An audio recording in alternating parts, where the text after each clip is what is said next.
ओम पूर्णमदः पूर्णमिदं पूर्णात् पूर्णमुदच्यते पूर्णस्य पूर्णमादाय पूर्णमेवावशिष्यते. So welcome once again on our Saturday morning session. We missed one session, so we will, recall a few things which we discussed last time, and then we will continue further ahead on that. Our topic is insensible and unintelligible. We discussed in great detail what is insensible, the things which cannot be grasped by our sense organs. And if they are grasped, then they are grasped partially or in a distorted way. They are not able to comprehend the complete reality. So we gave many examples on that, how we cannot grasp certain things at all. Sanskrit में कहते हैं जो इंद्रियों से जिन चीजों को आप ग्रहण नहीं कर सकते वो इनसेंसिबल हो जाते हैं. तो 5 इंद्रियां जो हैं उनसे हम पूरे संसार को समझते हैं. We understand the whole world with these 5 senses of perception. But all these senses put together are not able to understand many things. In fact, a large part of the reality is beyond these sense organs. And even what we understand is not complete reality. As we discussed, that the understanding of a child, of a woman, of a young man, of an old man, of the same reality is totally different.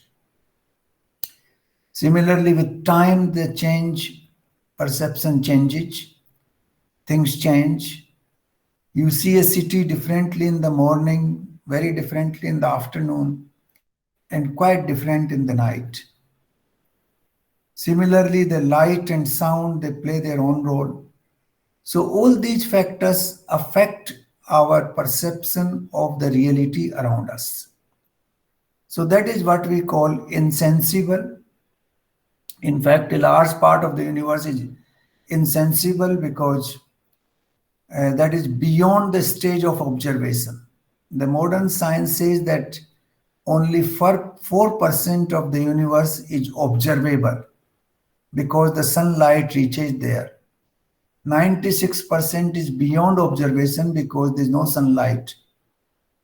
So that is another factor which makes things insensible.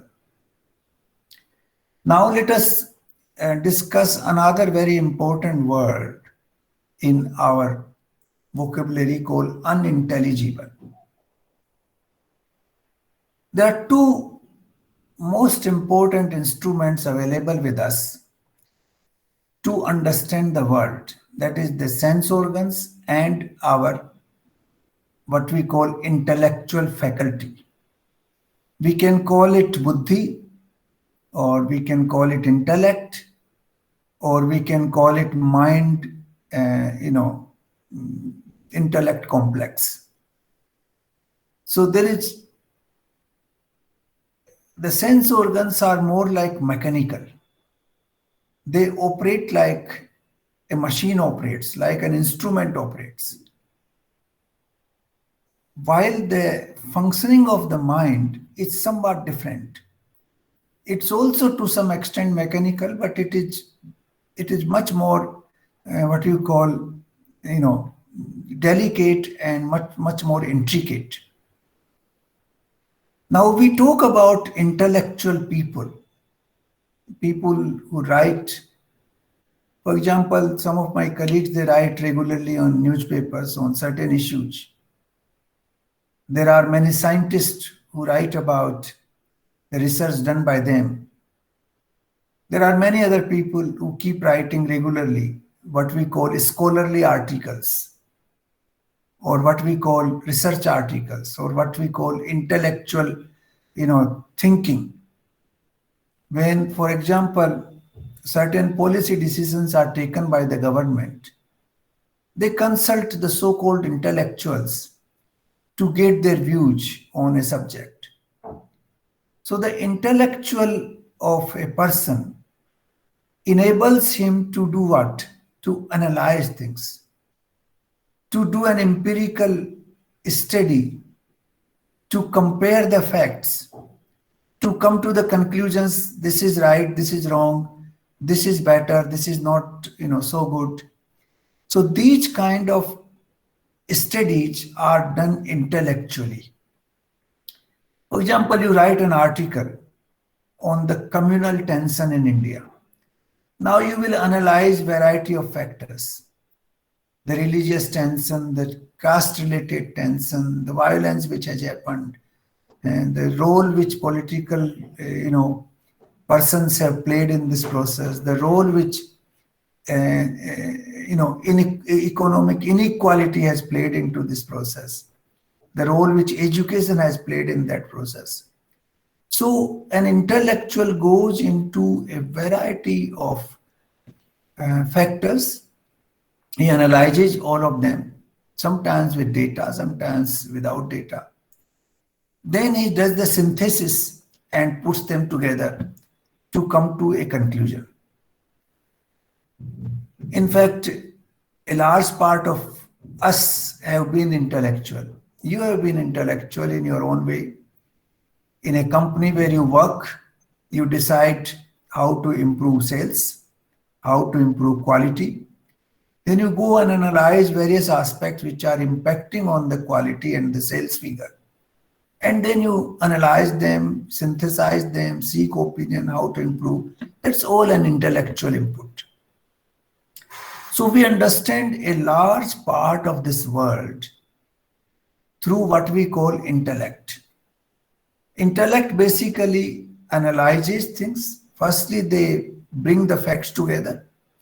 Then they do the analysis. Then a synthesis of the things is done. And then you come to a conclusion that this is what we should be doing. This is the course of action which should be taken. This should be avoided, and this is right, and this is wrong, or this is better, or this is worse. So all these things are a regular part of our activities in understanding and operating in this world. That is called intellectual. There are some people who are more intellectual, there are some who are less intellectual. Some people are not able to analyze things and understand them in a proper perspective because their intellect is not so well developed. We know that, we can understand that. Some people who are intellectually far more, developed, and they are very sharp. They are considered, intellectual giants. Some of the philosophers who write, they are also intellectuals because there's a difference between darshan and philosophy. The philosophers basically think, analyze, and write. The darshan, which is the real word in ancient India, is not analysis. It is based on what has been seen, what has been experienced. So that is the different word, but they are used synonymously, but which is not correct. So things which are beyond the power of our intellectual capabilities are unintelligible. Now, if you talk to an intellectual, he will tell you there is nothing beyond the power of intellect. Everything can be analyzed. You talk to a great philosopher, he will tell you everything can be analyzed. There's nothing beyond power of intellect. They consider that intellect is a very powerful instrument which can analyze everything which we see and observe in this world. But actually it is not true. And when we move forward, you will understand this very clearly. So let us take a few things which are very apparent and which are beyond the power of intellect. The first example we often take is whether the chicken was born first or egg was born first. Now, the intellect of the humanity has been debating on this issue since times immemorial, for millions of years. They have not been able to find an answer intellectually to explain this. I don't think even today anybody can explain whether the egg was born first or a chicken was born first. Similarly, whether a woman was born first or a man was born first, there's no intellectual answer to this question. Nobody can really explain this. No logic applies. For example, why there are approximately 50% male child and 50% female child in the world? Why? There's no intellectual answer to this question. Scientists have done all kinds of experiments. They could not find an intellectual answer to this problem or this happening. There are also certain studies done that after the war, for example, after the Second World War, a study was done which indicated that the male child were born in larger number than the female child. Because during the war, the balance was disturbed, a lot of males lost their lives, and therefore humanity needed more males than females. And that happened. Now, there is no intellectual answer to this, why this happened. So these are some examples, but there are many more examples. For example, there is a theory called Big Bang Theory. All of us must have heard about it.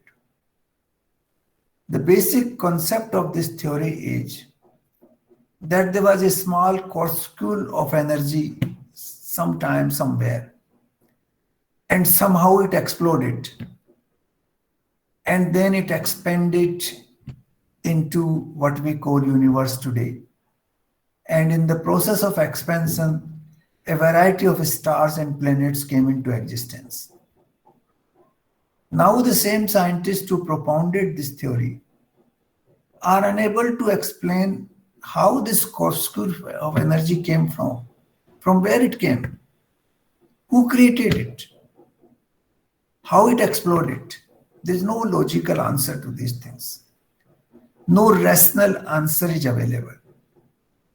These are only speculative answers you can give, but there's no proper explanation how this corpuscle of energy came into being, how it exploded, and how it expanded into the so-called universe, and how these stars and planets came into being. It is beyond intellectual explanation. Similarly, we believe that the world was created by somebody, because we also know that nothing happens unless something is done. If I keep sitting in my chair, the food will not come and enter in my mouth. I have to make an effort, earn my livelihood, and then eat my food. So an effort has to be done. So if this vast universe is existing, somebody must have created it. It cannot come on its own. There is no intellectual answer to this. Because if somebody created this universe, the question will arise, who created that creator? And then this will continue backwards infinitely. Who created the creator, and who created that creator, and who created that creator? This will be an infinite backward, what you call journey in time, with no proper answer at all. So these are some of the questions which we call them unintelligible, which the human mind cannot explain. Human intellect cannot rationally, logically tell you how this thing happened and why this thing happened. There are many, many more questions related to the fundamental issues of our existence. which remain completely unanswered. And these are called hard problems of science. The science has not been able to address these issues in any satisfactory manner till date. So, what we can say by going into these aspects, that intellectually we can understand a lot of things in this world, but not everything. In fact, the most fundamental issues that exist in this world, that confront us on our day-to-day life, are beyond the comprehension of our intellect. They transcend the intellectual power of humans, and they cannot be rationally, logically explained by anyone. With all the brains in this world, it cannot be explained. So this is a fundamental issue which we need to address. Now, related to this, I want to give some more examples to make it clearer.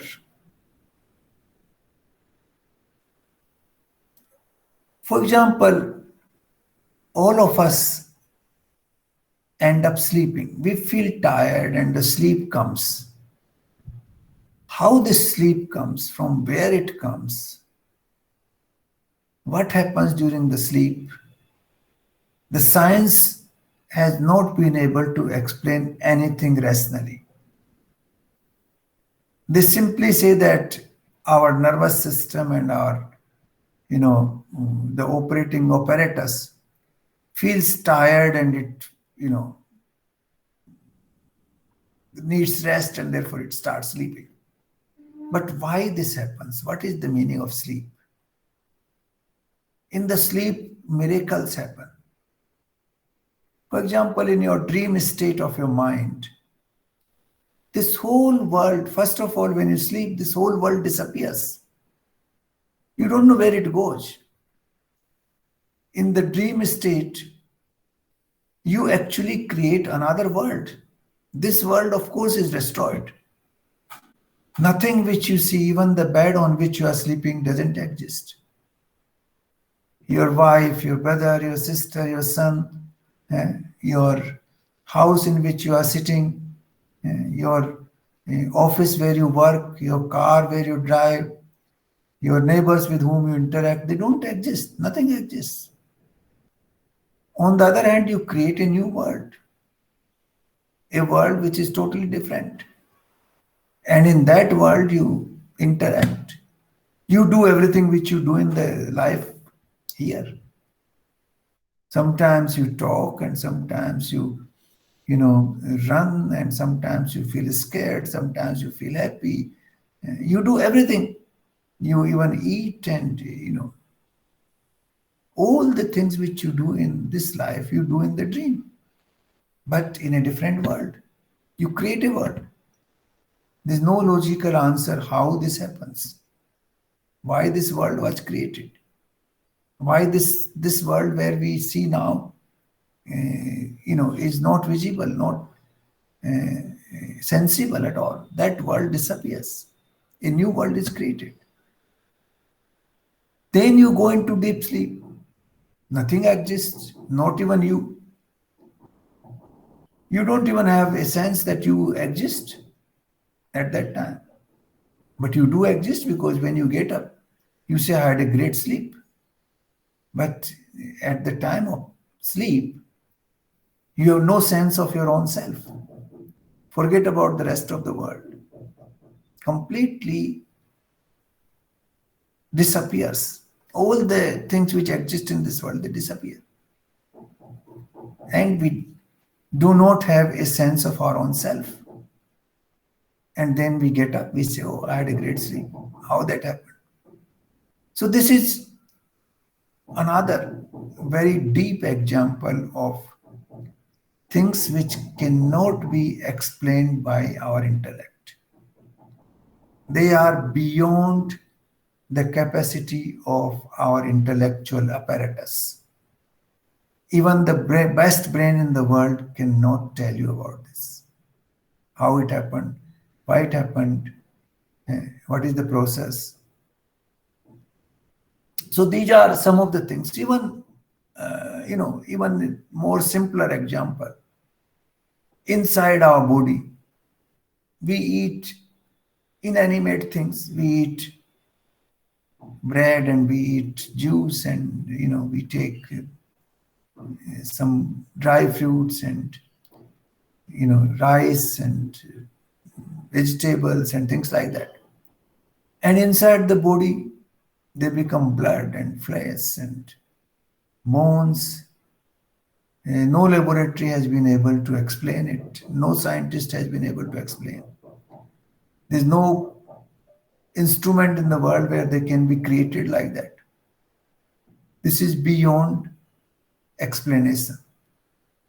Not only that, the inanimate becomes animate inside. The things which were not live, they go inside your body and they become part of the life. The same bread which ultimately becomes your flesh, if you cut that flesh, you feel life, you feel the pain. But when you cut the bread, there's no pain. And the same life slowly disintegrates and becomes inanimate. Then it comes as human waste, comes out as waste, comes out in variety of forms. It comes out from the skin, it comes out from our stool, from urine, from hair, from nails, variety of ways. So you can see the animate becoming inanimate, inanimate becoming animate, and things getting transformed in so many ways, variety of ways. No scientist, no brain in this world has been able to explain it properly. So what we are coming today is that there are things which are far deeper than the superficial experience of this world. These deeper things cannot be explained either by our sense organs or by our intellect. They are insensible and they are unintelligible in the real sense of the word. And to understand these insensible and unintelligible things, we do a journey of spirituality. The spirituality takes us on a journey which explains the insensible, which explains the unintelligible, and makes you understand or gives you a sense of the totality of life that exists in this world. So this is a very deep experience. Spirituality is a very deep experience. It is not sitting in a temple and making prayer, or this is not doing some rituals and you do some puja and you do some havan and you do some sing some bhajans. This is not all that. Spirituality is far beyond all those things. This is an exercise which enables you to experience, which enables you to understand the insensible and the unintelligible. That journey is called spiritual journey. So unless we go into that part of our life, we cannot be spiritual. Spiritual means that you are looking for answers which are beyond the perception of sense organs, which are beyond the explanation of our intellect. And you are able to experience those things.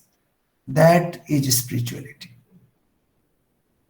Spirituality is, in a very simple way, aligning yourself totally with the functioning of the nature. To understand the nature, we may call it nature, those who believe in science, they may call it nature. Those who want to give a different explanation, they may call it Paramatma, or they may call it Almighty. The entire existence, how it operates collectively, how it operates individually, what is the interconnection between millions and billions of different ingredients. For example, we put a small little seed in the ground with the water, with the fertility of the soil, with air, with sunlight. It grows slowly and becomes into a huge tree. How does it acquire that huge mass? The weight of a seed was, say, 1 gram. The tree which ultimately fructifies from that seed acquires a weight of 50 tons. How that weight came into being? If you look at the soil remains the same. It has not diminished. Some experiments have been done on this issue by scientists. They have planted trees after collecting and weighing the soil, and they have seen how much water was put inside and how much water evaporated. Detailed experiments have been conducted, but they could not understand how the weight and the mass was formed. In fact, this is one of the fundamental theories of science, or what you call the fundamental riddles of science, what we call the so-called the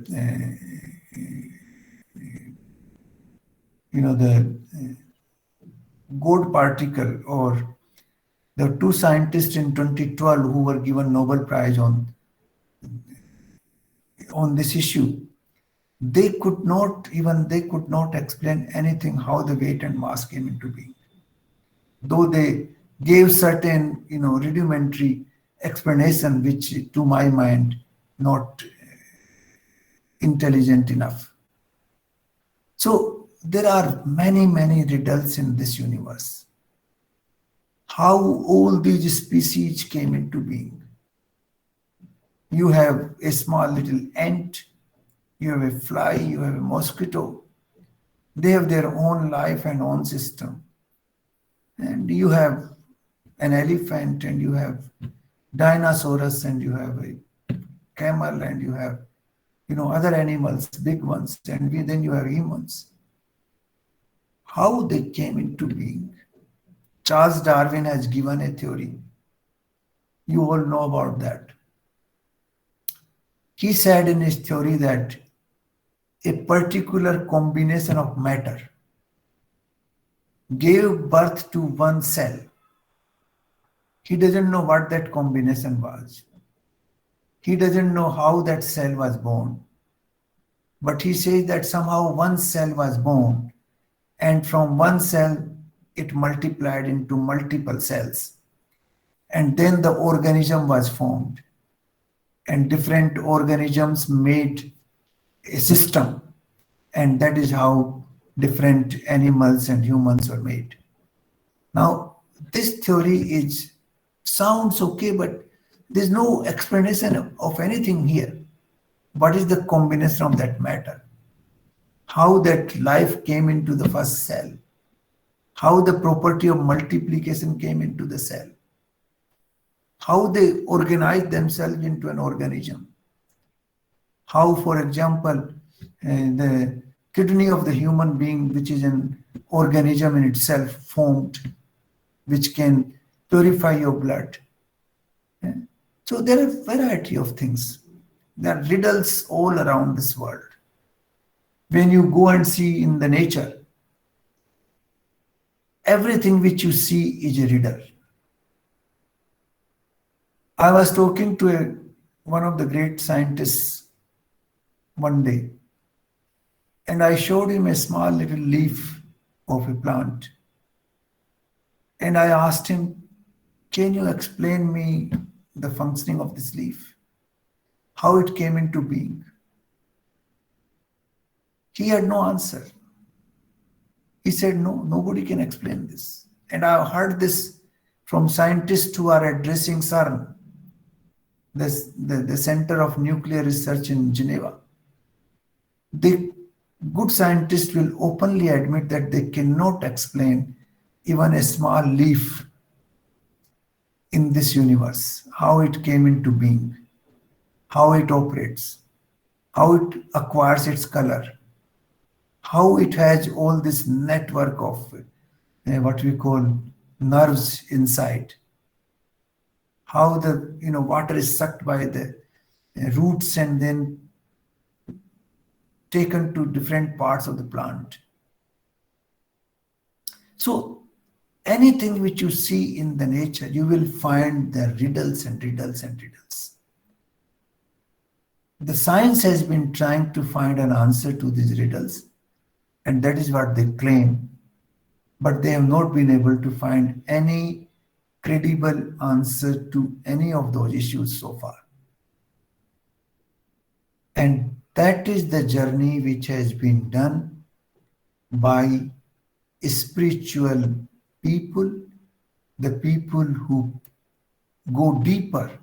That is a deeper science, a science of the science, which explains the fundamental riddles of our very existence.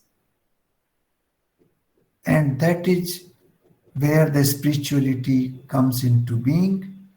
The spirituality does not mean कि आप एक मंदिर में चले गए या आप मस्जिद में चले गए या आप गुरुद्वारा में चले गए और आपने वहां बैठे और वहां 2-4 मिनट प्रार्थना कर ली या कुछ फूल छोड़ दिए. That is not spirituality. It may be a symbolic gesture towards that journey, but it is not spirituality at all. You might give some, beginning by going there to your thinking process. Your thinking process may change. You may start believing in a super power which is, running this universe, which is running all these riddles which we see are regulated by somebody. If not by somebody, by some power. We call it, actually, I don't want to call it God. I call it, there is a Sanskrit word called Bhagavatta. Bhagavatta, Yasatta. You have that power which controls all this. In a deeper sense, they are also called Shiv and Shakti. Shiva and Shakti. That is another term which has been used in our scriptures. So that power which regulates the deeper side of this universe. For example, the force of gravity. When Newton found that the apple is falling down, it is not the first time. He just thought about it. But why the apple falls down, that question remains even today. Who created that power of gravity? How that gravity works? How that attribute came into being? That very fundamental question, that how that attribute of gravity came into being, that cannot be explained. So all these riddles are leading us to a journey towards spirituality. And that is why the human race, from the very beginning, has been trying to find answers to these questions. And those questions have led them to spiritual life. The deeper forces which enable you to understand the mysteries of our existence, the puzzles of our existence, the riddles which we encounter every single day in our life. We don't observe them properly because we don't sit in the nature anymore. We are all sitting in the apartments where we are far from nature. If you sit down in a field and see a plant, see a small little worm, see a seed fructifying, see how the fertility of the soil comes, how the water acts with that, how the worm play its role in creating fertility, in you know creating a force of life. So all these things come to our mind only when we live more in nature. And that is why there are many spiritual leaders who have been advising that man should be closer to nature. Why did people go to Himalayas? Or why did they go in jungles? It was not because they want to run away from the world. It was also partly because they wanted to be closer to the nature, to observe these miracles of the nature which are taking place every single moment of our existence. And once you live in that miracle, you start thinking about it. And then you start meditating on those miracles, why they happen. And then you come to a spiritual life. You start living a different way of life, which is called spirituality. So I think today we'll stop here primarily to summarize. There are things which are beyond the perception of our senses. Senses enable us to understand this world, but in a very limited way. There are a lot of things, in fact, a large part of the universe, 99% of the universe, is beyond the reach of our sense organs. And even whatever we grasp through the sense organs is not complete reality, it's only a partial, distorted reality. And that too varies from person to person. So the sense organs give us the sense of the world to enable us to survive, to live, but not to understand the reality. The higher than sense organs is the power of mind and intellect. And that power of mind and intellect also does not give us proper explanation of the fundamental riddles of our existence. Those riddles have been with humanity for times immemorial. Greatest brains have worked on that, but till today there is no satisfactory explanation of any of those riddles. We started these riddles with egg and hen and man and woman, and then we continued on different examples of these riddles that exist in this world. Every single thing which we will observe, we will find is a riddle. When I was in the West Indies,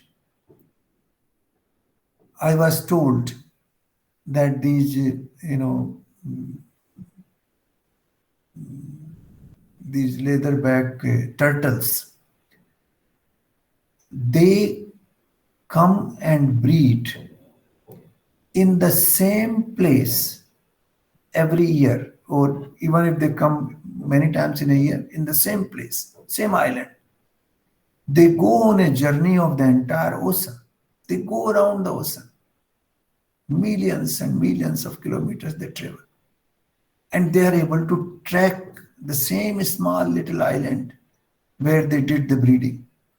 And I was told that even the child does the breeding in the same place. So it's a riddle how they understand this. A bird which flies thousands of kilometers in total vacuum, no GPS, nothing. He comes from Siberia to Ghana, Pakshivan Vihar in Bharatpur. He stays there and goes back. And the other day I was reading that some of the birds fly continuously for days without food.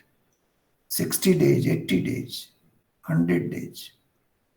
So these are all the riddles which no mental or intellectual power has been able to explain till date, despite the functioning of, thousands and millions of brains over time.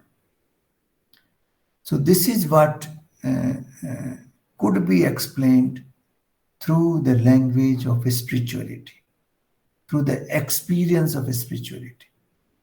The language of spirituality still cannot explain all that. That is why the rishis in Upanishads always give you a language of contradiction. Like they will say that the Brahma is smaller than the smallest and bigger than the biggest. Now this is a language of contradiction. It's smaller than smallest and bigger than the biggest. There are many such contradictions because the language cannot explain that reality in simple words. And therefore they have to use a language of contradiction.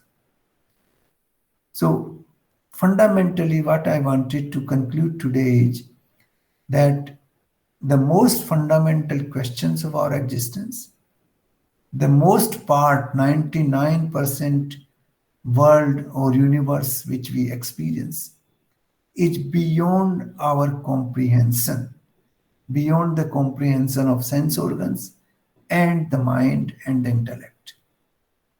And that is why we look for a spiritual journey. Why do we do spiritual journey? Because of this.